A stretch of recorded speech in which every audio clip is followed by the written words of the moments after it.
दुनिया का सबसे बड़ा टनल जो इंग्लैंड और फ्रांस के बीच समुद्र के नीचे बना है उसे इंजीनियरिंग का अजूबा कहा जाता है। इसे बनाते समय जरा सी चूक पूरे समुद्र को टनल में भर सकती थी, जिससे 13,000 मजदूरों की जान खतरे में पड़ जाती। करीब 13,000 साल पहले आखिरी आइस एज के बाद इंग्लैंड और यूरोप अलग हो गए थे, लेकिन व्यापार जारी रहा और 1986 में दोनों देशों ने एक अंडर सी टनल बनाकर इंग्लैंड को यूरोप से जोड़ने का फैसला किया। इस प्रोजेक्ट को कैनल टनल या यूरोटनल नाम दिया गया। योजना के अनुसार इंग्लैंड और फ्रांस दोनों अपनी तरफ से टनल की खुदाई शुरू करेंगे और बीच में टनल मिलाई जाएगी। कुल 3 टनल बनाई गईं, 2 मेन टनल्स ट्रेन के लिए और एक सर्विस टनल बीच में।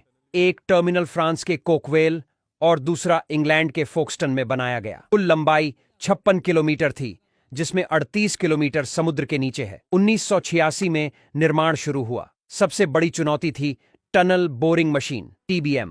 इतनी विशाल मशीन पहले कभी नहीं बनी थी। इसे अमेरिका के सेटल में रॉबिन्स कंपनी ने बनाया। मशीन की लंबाई 800 फीट, वजन 1500 टन और डायामीटर 50 फीट था। इसके आगे टंगस्टन कार्बाइड ब्लेड और मलबा निकालने के लिए कन्वेयर बेल्ट लगा था। इंग्लैंड साइड पर चौक की मजबूत लेयर मिली, जो टनल के लिए सुरक्षित थी, लेकिन फ्रांस साइड पर जमीन में दरारें थीं, इसलिए वहां एक खास सबमरीन जैसी TBM इस्तेमाल की गई। मशीन को 200 फीट नीचे ले जाना भी एक चुनौती था, इसलिए उसे डिसअसेंबल करके नीचे ले जाकर वहीं दोबारा जोड़ा गया। 1988 में खुदाई शुरू हुई। जैसे जैसे TBM खुदाई करती, वैसे ही पीछे से कंक्रीट स्लैब लगाकर दीवारें बनाई जाती, ताकि पानी का रिसाव ना हो। अब सबसे अहम सवाल था कि क्या दोनों ओर की टनल सही पोजीशन में आपस में मिल पाएंगी। अगर थोड़ी भी चूक होती तो टनल कभी नहीं जुड़ती।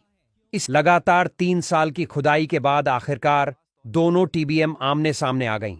लेकिन अब एक नई समस्या आई। दोनों TBM का डायामीटर 50 फीट था, लेकिन टनल अब 46 फीट की रह गई थी, क्योंकि दीवारों पर कंक्रीट की लेयर लग चुकी थी।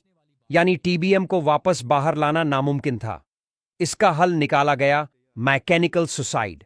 इंजीनियर्स ने इंग्लैंड वाली TBM को नीचे की ओर मोड़कर जमीन में सैकड़ों फीट नीचे दफना दिया। फ्रेंच TBM को बाद में डिसअसेंबल करके बाहर निकाल लिया गया, क्योंकि उसे बाहर निकालना ज्यादा सस्ता था। फिर टनल के बीच की अंतिम चौक लेयर को जैक हैमर से तोड़ा गया और दोनों देशों ने एक दूसरे को झंडे सौंपे। हजारों साल बाद इंग्लैंड और फ्रांस फिर से जमीन के नीचे एक स्थायी रास्ते से जुड़ गए। 6 मई 1994 को चैनल टनल को आधिकारिक रूप से खोल दिया गया। अब यात्री ट्रेनें इस टनल से कुछ ही समय में इंग्लैंड से फ्रांस पहुंच जाती हैं। इस प्रोजेक्ट में करीब 12 अरब पाउंड का खर्च आया और यह आज भी दुनिया की सबसे बड़ी इंजीनियरिंग सफलताओं में गिना जाता है।